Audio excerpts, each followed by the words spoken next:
Bun, pentru scorpioni. Hai să trecem la scorpioni. Dragii mei scorpioni, pentru voi,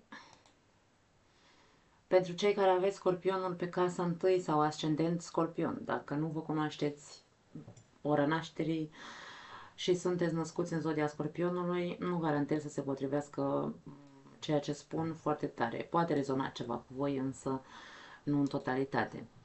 Pentru scorpion se termină această perioadă de 14 ani care, într-un fel sau altul, a fost un proces destul de profund în ceea ce privește poate o lovitură sub centură asupra ego-ului vostru, poate ați căuta să străluciți într-un fel sau altul, să construiți o,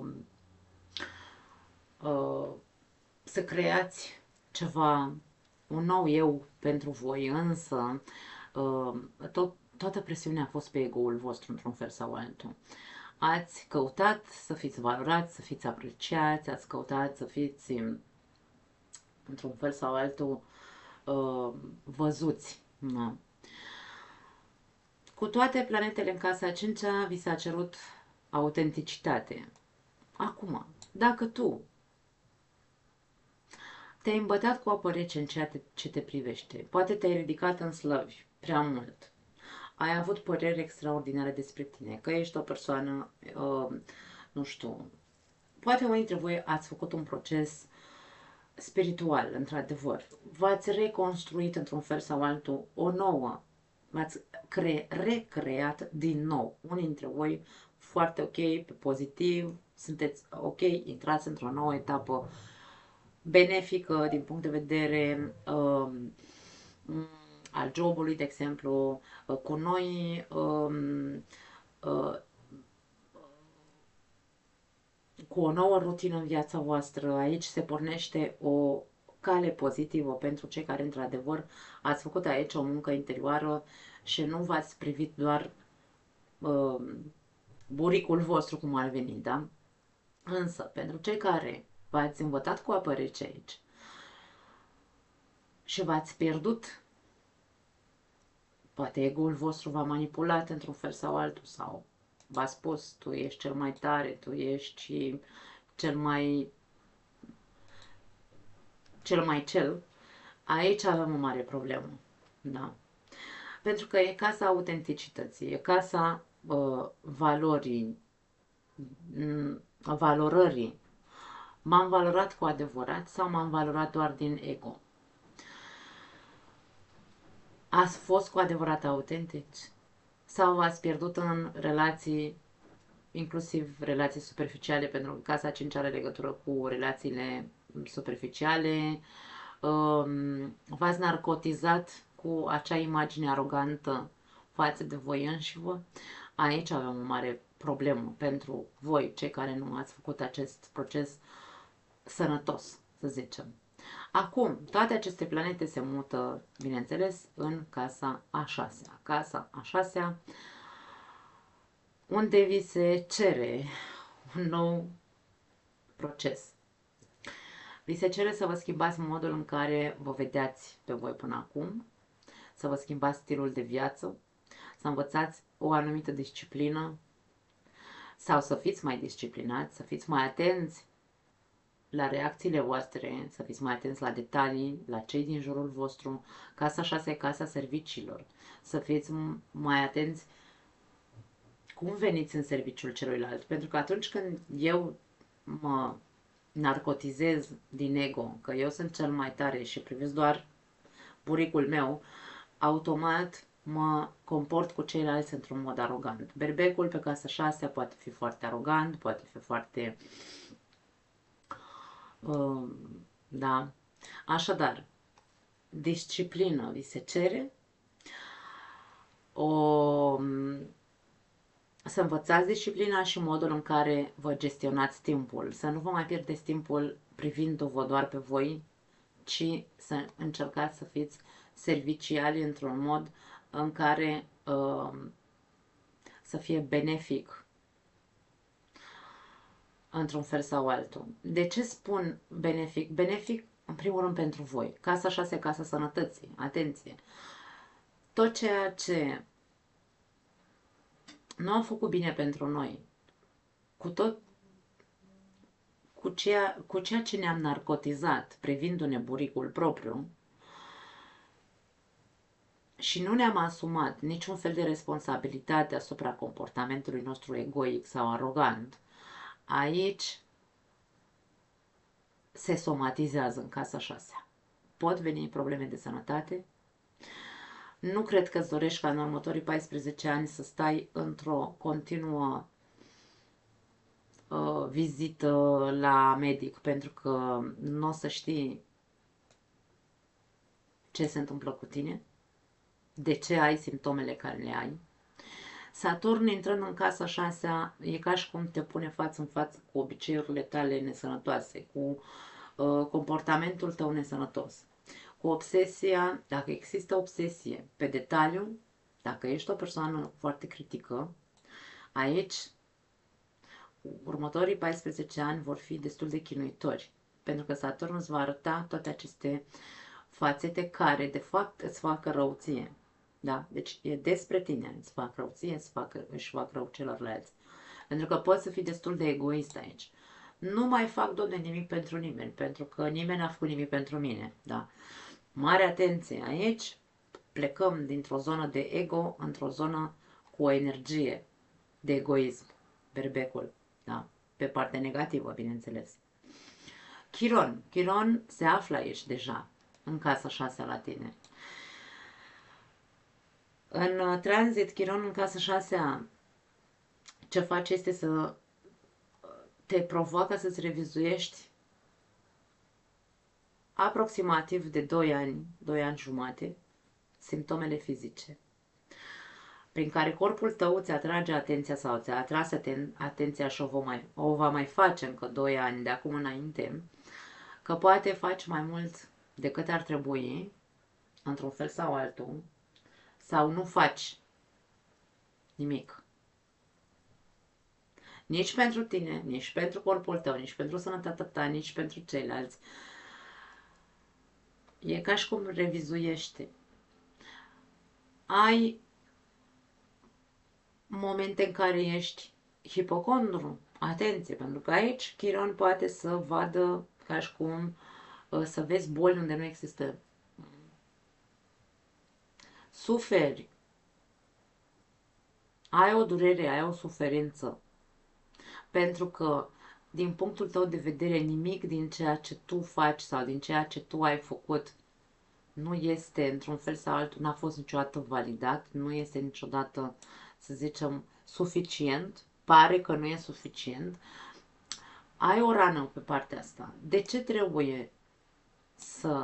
a trebuit, într-un fel sau altul, de ce n-ai făcut un proces conștient în ultimii ani, dacă concentrarea ta a fost doar pe propria persoană, doar ca să-ți umfli ego-ul. Dacă tu ai făcut un proces în care te-ai eliberat într-un fel sau altul de ego, însă ai căzut pe partea cealaltă în care te-ai pierdut în celălalt, în ceilalți, te-ai pierdut în muncă, ai pierdut timpul cu hobby-uri, poate n-ai făcut nimic concret. Din nou, o altă fațetă a acestor planete în casa 5, cu pești în casa 5. Însă, dacă ai făcut pe pozitiv toată această muncă, chiar dacă există o rană, chiar dacă există un handicap într-un fel sau altul, chiar dacă există o durere în corp, noul ciclu din viața ta, cu toate aceste planete care se mută în casa 6-a, poate fi unul foarte benefic, pentru că vine cu responsabilitate. Eu mă responsabilizez de ceea ce îmi doresc. Poate mi-am dorit să creez ceva în ultimii ani, dar n-a ieșit, însă acum am mai multă voință. Acum mă pun cu disciplină, mă disciplinez, da? Deci este casa disciplinei. un soi de ritual pe care îl poți implementa. Știți cum e chestia cu 21 de zile fă nu știu ce ca să poată să se formeze acea conexiune neuronală, nu cum se zice, rețea neuronală, da? Ca să devină un obicei. Obiceiuri bune care pot fi implementate în această perioadă. Cel mai mare sau cel mai bun obicei este responsabilitatea către propriile noastre, către propria persoană, în primul și în primul rând, da? De-aia spun că este benefic pentru unii dintre voi, pentru alții dintre voi care n-ați făcut o muncă și ați rămas doar în privindu-vă buricul. Aici va fi o perioadă în care trebuie plătit un preț, într-un fel sau altul. Nu pot să stau în următoarea perioadă, 14 ani de acum înainte, să încep să fiu doar un critic. Da? Cam asta va fi. Sacrificiul este asupra, ok, dacă până acum nu am conștientizat că eu m-am privit doar pe mine, doar buricul meu, de acum înainte, acum mi se pune în față, mi se arată o realitate. Uite, asta e realitatea. Dacă nu te disciplinezi și dacă nu îți faci o nouă rutină și dacă nu ai grijă să fii servicial într-un mod, hai să zicem, echilibrat, da? Nu ești compasiv cu tine, n-ai fost, nici în trecut n-ai fost compasiv, nici cu alții, nici cu tine, ai fost doar în ego. Atunci ai de plătit prețul renunțării la critică, la autocritică, inclusiv la adresa ta, pentru că de foarte multe ori ne criticăm pe noi înșine și nu e ok. Nu e ok să începem un proces de genul ăsta, da? Acum. Analizează-te în detaliu. Analizează ce nu ai făcut bine până acum, ce nu e sănătos în viața ta, ce nu e sănătos pentru tine. Cam asta este procesul de analiză, nu de critică. Nu mă mai întorc în trecut să mă plâng de absolut nimic, că dacă am stat și m-am narcotizat uitându-mă doar la buricul meu, aici nu e despre asta. Marte intră în casa ta a 10-a. Marte a strâns, hai să numim așa, într-un fel sau altul, ce am făcut aici. Stați așa, că am făcut prostii. Acum am văzut. Acum am rezolvat. Marte intră în opoziție cu Pluto, care se află în casa 4. Casa 4, casa a 10 are legătură cu reputația ta, are legătură cu familia, da? Toată această configurație se întâmplă pe parte de imagine, reputație, iar am făcut prostii, și familie, poate fi. Marte vine cu o frustrare strânsă din punct de vedere a unei crize existențiale, ca și cum. Din decembrie și până acum, parcă nimic n-a mai avut sens pentru tine. Toată această lipsă de sens al vieții, nici o credință de-a ta nu mai avea sens. Poate ai încercat să explorezi anumite, nu știu, hai să le numim anumite filozofii, însă toate căutările tale au fost frustrante. Nu ai reușit să schimbi, într-un fel sau altul, prea mult concepțiile. Nu ai reușit să rămâi la o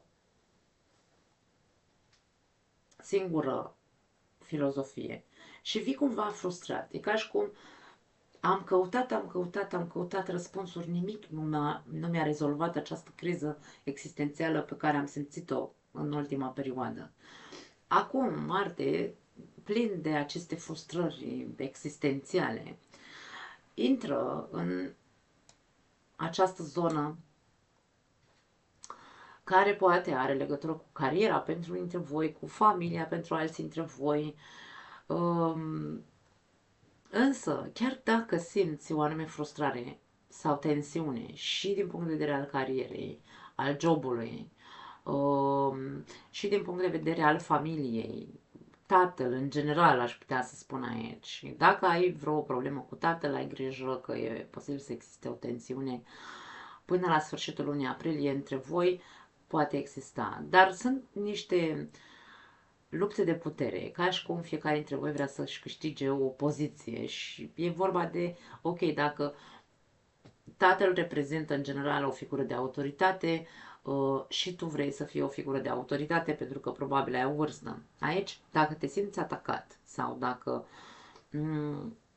iei personal tot ce îți spune părintele tău, de exemplu, ar putea să existe varianta să ajungeți să vă certați destul de tare, poate. Aș spune să încercați să fiți un pic maleabil. De ce? Pentru că îl avem aici pe Uranus, care vă poate ajuta într-un fel sau altul să vă observați pe voi. Te va ajuta să fii realist în ceea ce privește modul în care tu poate că ai căutat răspunsuri și nimic nu ți-a clarificat tot ce se întâmpla în tine, acea criză existențială. Dar Uranus îți arată un fel de realitate după care te-ai ghidat. Realitatea asta după care te-ai ghidat e posibil să fi fost foarte emoțională.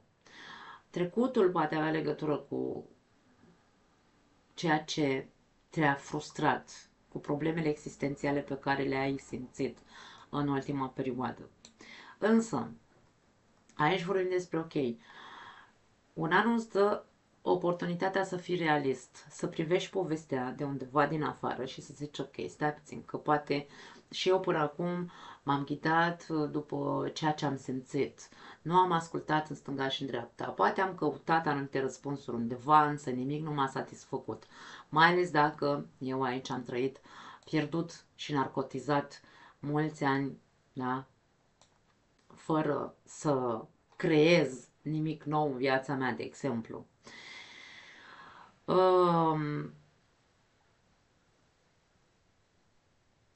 Uranus îți arată și o altă realitate în modul în care ego-ul tău reacționează cu aroganță când nu erai valorat din cauza acestui mod în care vedeai viața. Aici există foarte multe amănunte. La Scorpioni nimic nu este ușor niciodată, nici măcar o hartă natală, de exemplu, pentru că Scorpionul este un semn fix. Scorpionul este în opoziție cu Taurul, adică se află pe aceeași axă și Uranus este în Taur de foarte mult timp, de vreo 5 ani și ceva. De 5 ani și ceva, Scorpionii sunt în tensiune pentru a face schimbări în viața lor. Nu reușesc să vadă altfel, să iasă din fixisme, cu toate că toate planetele încearcă să spună: hai, mai fă o schimbare, hai, eliberează-te de nu știu ce, hai. Deci toate aceste planete sunt ale tale, ca să ne înțelegem, pentru că am vorbit de la început, da? Foarte multă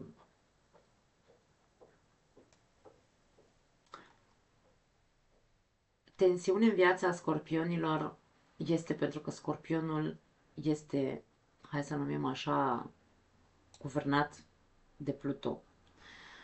În momentul de față, Pluto face o quadratură cu voi, da, cu zodia voastră, și face o quadratură pe zona relațiilor, unde vi se cere să fi învățat ceva din relațiile voastre în ultima perioadă. Să vă recuperați libertatea în relație cu celălalt. Nu cred că este confortabilă energia pentru voi. Tot ceea ce nu s-a rezolvat din trecutul vostru și care încă vă mai creează tensiuni, tot ceea ce nu s-a eliberat, pentru că Pluto are un proces de 20 de ani, da? Și a intrat pe casa voastră a patra. E momentul de a renova, moarte și transformare. O criză în ceea ce privește trecutul. Intru în criză în ceea ce privește trecutul meu de mic copil, trecutul meu recent, nu contează, familia pe care mi-am construit-o poate fi. Intru într-un proces de transformare în ceea ce privește trecutul. Am nevoie să mă eliberez de anumite lucruri din trecutul meu, din copilăria mea. Este un mare, mare, mare proces care și Pluto la început în viața voastră. Scorpionii nu vor avea o, hai să numim așa, nu că nu va fi ușor. Pentru cei care ați făcut o muncă aici de închidere de ciclu, gata, nu mă mai uit înapoi, mă ocup de mine de acum înainte, da, cu voință, cu tărie, cu curaj, mă ocup, mă disciplinez, îmi fac o altă rutină, îmi fac alt ritual, 21 de zile ca să pot să implementez, să-mi schimb percepțiile, să-mi schimb mentalitatea, să nu mă mai ghidez doar de emoțiile, prin emoțiile mele, da? Deci tot acest tacâm de, dacă vreți, de planete sunt procese și procese și procese pentru scorpioni. Îmi pare rău, dragii mei, nu vreau să spun că veștile sunt proaste, vreau să spun că voi sunteți într-un total proces continuu. Nu poate să fie altfel. Voi sunteți semnul zodiacal al morții și al transformării. Dacă voi nu vă transformați pe voi, atunci noi, ceilalți muritorii de rând, cum să reușim să facem o muncă cu noi? Cam asta e ideea, da. Da.